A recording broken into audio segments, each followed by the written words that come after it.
కాంగ్రెస్ లో ఆ నలుగురు ఎమ్మెల్యేల వ్యవహారం వివాదాస్పదంగా మారుతోంది. సొంత పార్టీ ప్రభుత్వాన్ని టార్గెట్ చేయడం విమర్శలకు తావిస్తోంది. మనసులో ఏదో పెట్టుకుని బయట ఏదో మాట్లాడుతున్నారు అన్న వాదనలు ఉన్నాయి. సొంత పార్టీ ప్రభుత్వ విధానాలను వేలెత్తి చూపడం ఏంటి? పార్టీ వ్యతిరేక కార్యకలాపాలకు పాల్పడుతున్నారా? వారి ఉద్దేశాలు దురుద్దేశాలు టీపీసీసీతో పాటు ప్రభుత్వానికి అర్థమయ్యాయా? అధికార పార్టీలో ఉంటూనే ప్రతిపక్ష పాత్ర పోషించడం ఏంటి? ఇంతకీ ఎవరా నలుగురు ఎమ్మెల్యేలు? Let's watch the story.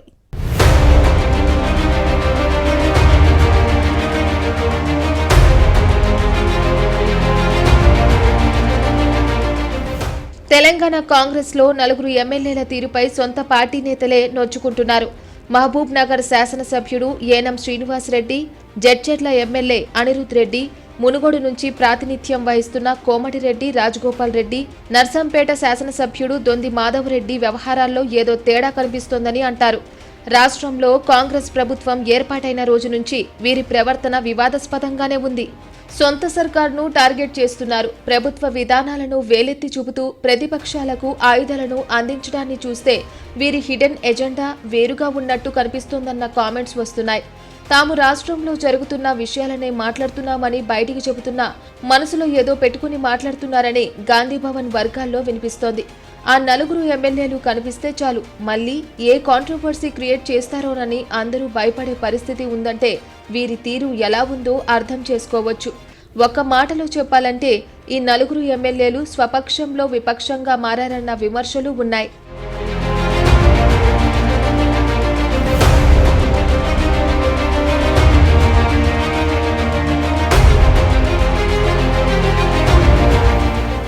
ఇక ఏనం శ్రీనివాస్ రెడ్డి, అనిరుద్ రెడ్డి ప్రభుత్వంపై అసంతృప్తి వ్యక్తం చేస్తూ నిత్య అసమ్మతివాదులుగా మారారన్న విమర్శలు ఉన్నాయి.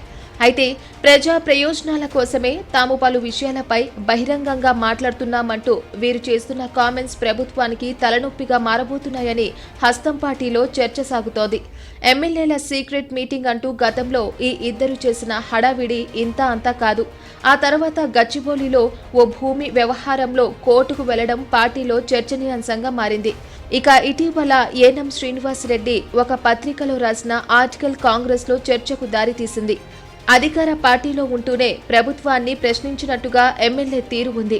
ఇక అనిరుద్ రెడ్డి, ఏనం శ్రీనివాస్ రెడ్డికి మునుగోడు శాసనసభ్యుడు రాజగోపాల్ రెడ్డి మద్దతు ఇవ్వడాన్ని పరిశీలిస్తే ఏదైనా గూడుపుటాని చేస్తున్నారా అన్న అనుమానాలు ఉన్నాయి.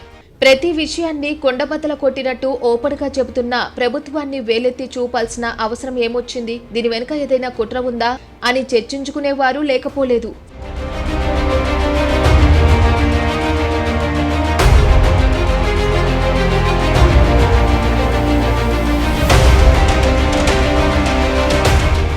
ఇక మునుగోడు ఎమ్మెల్యే కోమటిరెడ్డి రాజగోపాల్ రెడ్డి వ్యవహారాన్ని చెప్పాల్సిన పని లేదు. సందు దొరికితే ప్రభుత్వంపై ఒంటికాలి మీద లేస్తూ కసిబుస్సులాడుతున్నారు. మంత్రి పదవి హామీతోనే బీజేపీ నుంచి కాంగ్రెస్ లో చేరారన్నది రాజగోపాల్ రెడ్డి వాదన. ప్రభుత్వం ఏర్పాటైన తర్వాత సైలెంట్ గా ఉన్న రాజగోపాల్ రెడ్డి ఈ ఏడాది జూన్లో జరిగిన మంత్రివర్గ విస్తరణలో తన పేరు లేకపోవడంతో సీఎం రేవంత్ రెడ్డిపై మాటల యుద్ధం మొదలుపెట్టారు. ఇటీవల రీజనల్ రింగ్ రోడ్ వ్యవహారంలో రైతులకు న్యాయం చేయకపోతే ఊరుకోబోమని, అన్యాయం జరిగితే సహించబోమని వార్నింగ్ ఇవ్వడాన్ని పరిశీలిస్తే ప్రభుత్వాన్ని బెదిరించడమే అవుతుందని భావిస్తున్నారు.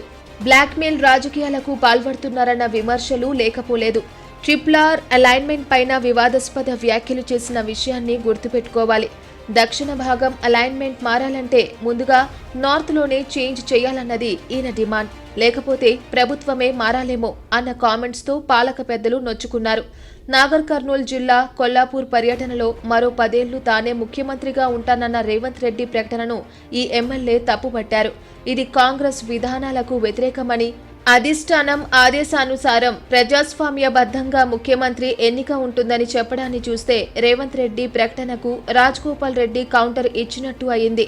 ప్రజల కోసం సామాజిక బాధ్యతతో పనిచేస్తున్న సోషల్ మీడియాను పాలకులు గౌరవించాలే తప్ప అవమానించడం సబబు కాదని చెప్పుకొచ్చిన విషయాన్ని గుర్తుపెట్టుకోవాలి.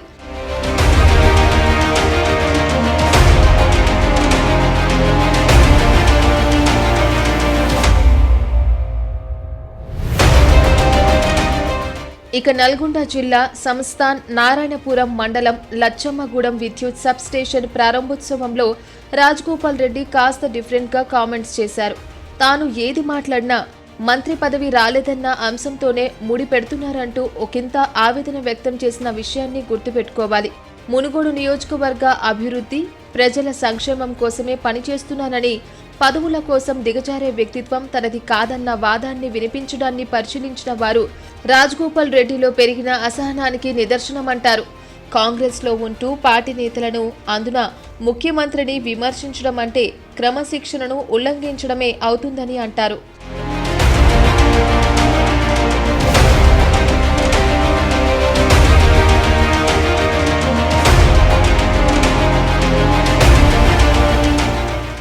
ఇక నర్సంపేట ఎమ్మెల్యే దొంది మాధవ్ రెడ్డి సైతం అదే లైన్లో ఉన్నారు.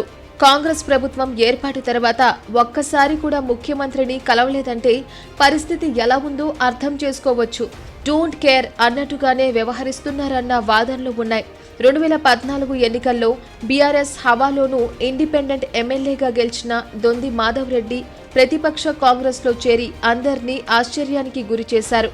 ఈ ఎమ్మెల్యే అప్పుడు ఇప్పుడు విపక్షమే అంటున్నారు.